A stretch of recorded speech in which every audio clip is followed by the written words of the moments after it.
வீட்ல ஏன் இந்த காய்ஞ்சு போன குருத்தோலைகளை வச்சிருக்கோம்னு என்னைக்காவது யோசிச்சிருக்கீங்களா? இது வெறும் அலங்காரம் இல்லை. இன்று குருத்தோலை ஞாயிறு, புனித வாரத்தின் தொடக்கம். இயேசு ராஜாதி ராஜாவாக எருசலேமுக்குள் நுழைந்ததை நாம் கொண்டாடுகிறோம். அவர் குதிரையில் வரவில்லை, ஒரு சாதாரண கழுதையின் மேல் வந்தார்.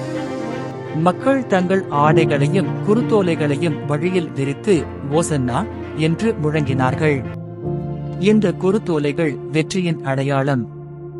ஆனால் சில நாட்களிலேயே இதே மக்கள் அவரை சிலுவையில் அறையும் என்றும் கத்தினார்கள். அதை நினைவு கூறவே இதை நம் வீட்டில் வைக்கிறோம்.